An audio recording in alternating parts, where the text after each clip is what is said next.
Hello everyone, कैसे हैं आप सभी। आई होप कि आप सभी अच्छे होंगे। मैं भी बिल्कुल ठीक हूँ। सो आपकी पढ़ाई कैसे चल रही है। मेरी पढ़ाई तो बीच में बिल्कुल स्टॉप हो गई थी क्योंकि मेरी तबीयत बीच में ठीक नहीं थी। काम वाम मैं कर रही थी, बाकी सारे जॉब वगैरह अपना and classes and all, but मैं वीडियो शूट नहीं कर पा रही थी क्योंकि मेरी हालत बहुत ख़राब थी। और अभी मैंने फिर से अपना रूटीन शुरू किया है। अब मैं ट्राई करूँगी कि डेली वीडियो अपलोड करती रहूँ और डेली पढ़ाई भी करती रहूँ ऑब्वियसली। सो अभी आज से मैंने पढ़ना स्टार्ट कर दिया है। आज मैंने डीआई पढ़ा है, डाटा इंटरप्रिटेशन का टेबल डीआई मैंने सॉल्व की है। सो उसमें क्या होता है कि अगर आपको एवरेज आता है, अगर आपको रेशियो निकालना आता है, अगर आपको परसेंटेज सॉल्व करना आता है तो आप इजीली टेबल डीआई कर सकते हैं या कोई सा भी डीआई तो आप कर सकते हैं। सो अच्छा है डीआई का चैप्टर। और अभी मुझे बाहर जाना है किसी काम से, फिर दिखाती हूँ मैं आपको बाहर का व्यू, वेदर दिखाती हूँ कैसा हो रहा है बैंगलोर में। आप बताइए आप कहाँ से अभी मेरा वीडियो देख पा रहे हैं और कैसा वेदर है बताइए। मैं वैसे तो बिलोंग करती हूँ नॉर्थ से, उत्तराखंड से बिलोंग करती हूँ। और वहाँ पर भी अभी सुबह शाम की ठंड होने लगी है। जैसे कि आज अभी अक्टूबर का मंथ चल रहा है ना 2024, तो अभी वहाँ पर सुबह शाम की ठंड होने लगी है। इससे पहले सितंबर तक तो बहुत ज़्यादा गर्मी थी, लेकिन यहाँ बैंगलोर में वेदर बहुत अच्छा होता है। मतलब कि यहाँ पे ना ज़्यादा गर्मी लगती है ना ज़्यादा ठंड लगती है। अब देखो अक्टूबर है तो भी मुझे ठंड नहीं लग रही है। अभी मैं हाफ में बैठी हूँ तो कुछ नहीं होगा। और मेरा एक और चीज़ की मैंने ना एक ब्लैंकेट ली थी जब मैं आई थी, मतलब तो वही ब्लैंकेट मेरा जून के महीने में भी चल गया जबकि इतनी गर्मी होती है। और वही ब्लैंकेट मेरा दिसंबर और जनवरी के मंथ में भी चल गया था लास्ट ईयर जबकि इतनी ठंडी होती है। तो यहाँ पे ना टेम्परेचर मतलब मैनेजेबल होता है आपके बॉडी टेम्परेचर के अकॉर्डिंग। ना ज़्यादा ठंडा लगता है ना ज़्यादा गर्मी लगती है। ये चीज़ मुझे बैंगलोर की अच्छी लगती है। बाकी एक चीज़ जो मुझे अच्छी नहीं लगती है वो है यहाँ का क्राउड। यहाँ इतना क्राउड है ना, मतलब अगर बस में जाओ तो पूरी बस बिल्कुल फुल, सांस लेने की भी मतलब जगह नहीं होगी, बहुत क्राउड। क्योंकि कर्नाटक के लिए ना, ये कर्नाटक में आता है तो कर्नाटक स्टेट का बस बिल्कुल फ्री है गर्ल्स के लिए। यहाँ पर गर्ल्स के लिए बस का ट्रैवल बिल्कुल फ्री है गवर्नमेंट की तरफ से। और बिजली का ट्रैवल नहीं, बिजली का बिल बिल्कुल फ्री है। जैसे मैं अभी जिस बनार के में रहती हूँ तो ये जो भी लाइट मैं यूज़ कर रही हूँ ना, मुझे इसका पे नहीं करना पड़ता। इसलिए नहीं कि मैं लड़की हूँ, इसलिए कि जो मेरी लैंडलॉर्ड है ना उनके नाम पे बिजली का बिल आता है तो उनको पे नहीं करना पड़ता, तो वो मुझसे भी नहीं लेती हैं क्योंकि वो मेरी नोन है। तो हाँ, तो बहुत भीड़ होती है बस में। तो अभी मुझे बाहर जाना है लेकिन मैं रैपिडो करके जाऊँगी तो थोड़ा इजी हो जाता है। और बस का भी करते हैं ट्रैवल, जब कहीं लॉन्ग डिस्टेंस के लिए जाना होता है तो बस से जाती हूँ, कहीं आसपास जाना होता है तो बाइक कर लेती हूँ रैपिडो।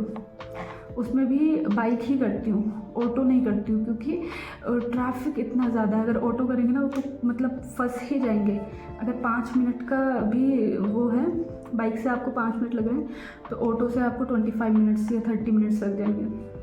तो इसलिए मैं बाइक प्रेफर करती हूँ, वो साइड से कहीं से निकाल लेते हैं। तो चलो चाय बनाते हैं, चाय पीते हैं, फिर बाहर जाते हैं, फिर आते हैं, फिर आपसे मिलते हैं। सो चाय वाय पीकर मैं रेडी हो गई हूँ और अभी मैं आपको दिखाती हूँ बाहर का वेदर कैसा हो रहा है अभी शाम को। यहाँ पर शाम के बज रहे हैं अभी 6:45 बज रहे हैं।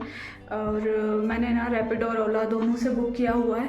और रैपिडो से जो है वो 10 मिनट लगा रहा है, ओला से जो है वो 3 मिनट लगा रहा है। अभी जो जल्दी आएगा उसमें जाऊंगी, दूसरा को कैंसिल करना पड़ेगा। और ऐसा ही होता है, ऐसा नहीं कि हम कैंसिल करें, समटाइम्स वो भी कैंसिल कर देते हैं। कल मुझे सेम टाइमिंग पे सेम जगह पे जाना था और मुझे आधा घंटा पूरा लग गया, हाफ एन आवर लग गया मुझे अपने लिए ये बाइक बुक करने में, क्योंकि वो कैंसिल करे जा रहे हैं बार बार। क्योंकि मुझे पास में ही जाना है ना, तो अगर मुझे नियरेस्ट डिस्टेंस में जाना है तो उनको फेयर कम मिलता है, 41-45 फेयर मिल रहा है। इतने में अगर उनको कोई दूर की राइड मिल गई ना तो वो मेरी राइड कैंसिल करके और अपना दूसरी राइड को एक्सेप्ट कर ले रहे थे। तो मैंने सोचा कि आज मैं भी यही करूँगी, दोनों जगह पे बुक किया है, जो पहले आएगा उस पर जाऊँगी, दूसरे को कैंसिल करना पड़ेगा। क्योंकि दूसरा बता रहा है 10 मिनट और ये वाला बता रहा है 3 मिनट। लेकिन मैं अभी 10 मिनट वाले को भी कैंसिल नहीं कर रही हूँ क्योंकि हो सकता है कि 3 मिनट वाला ही कैंसिल कर दे। तो समझ आया आपको कुछ गणित? तो ये है। सो अभी बताती हूँ मैं आपको क्या होता है आगे। तो लेट्स गो गाइस, फाइनली मेरा रैपिडो वाला आ गया है और ओला वाला मुझे कैंसिल करना पड़ा है क्योंकि वो अभी भी 10 मिनट ही दिखा रहा है, वो मूव ही नहीं कर रहा है अपना बाइक को। सो मैं उठा लेती हूँ अपना फेस कवर। यहाँ पर इतना डस्ट है ना, तो मैं ऑलवेज ये फेस कवर लेकर चलती हूँ। आज मैं देख रही हूँ कि बसेस भी इतनी खाली जा रही हैं, जबकि मैंने ओला बुक कर लिया है तो बस भी इतनी खाली जा रही है। ये बस बिल्कुल खाली गई, अब एक और बस आएगी पीछे से, ये भी बिल्कुल खाली जा रही है। अदरवाइज़ ये बिल्कुल फुल होती हैं, पता है।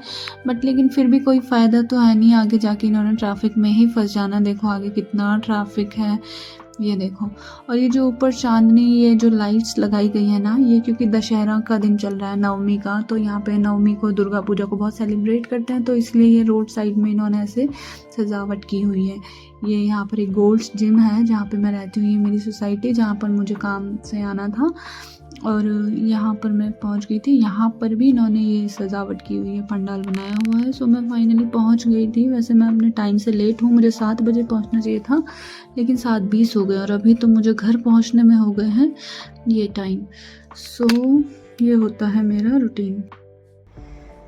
सो अभी मैं फाइनली आ गई हूँ और टाइम हो गया है, देखो दिख रहा है आपको कितना टाइम हो रहा है। ऐसे टाइम हो रहा है 9 बजने में 5 मिनट कम है, तो ऐसे मेरा टाइम निकल जाता है।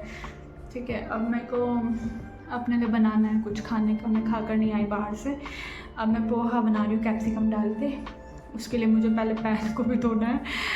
तो इस तरह से बहुत सारे काम हो जाते हैं और सिर्फ पढ़ाई ही नहीं होती है, बहुत सारे काम होते हैं। अब बस मैं ये खाना खाकर फिर पढ़ने बैठती हूँ।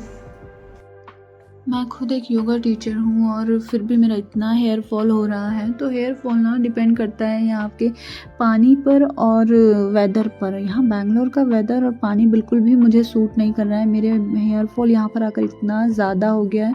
इवन मैं तो सारे आसनास भी प्रैक्टिस करती हूँ। अगर आप मेरा देखेंगे, दूसरा चैनल है तो उसमें मैं इतने आसनास प्रैक्टिस करती हूँ, बट फिर भी मेरा हेयर फॉल हो रहा है। तो ये डाइट पे भी डिपेंड करता है। मेरी डाइट भी कुछ ज़्यादा अच्छी है नहीं, क्योंकि मुझे टाइम का बहुत शॉर्टेज हो रहा है, क्योंकि मैं जॉब भी करती हूँ, उसके बाद से पर्सनल क्लासेस भी लेती हूँ और उसके बाद से पढ़ाई भी कर रही हूँ और ऊपर से खाना पीना ये सब मैनेज कर रही हूँ।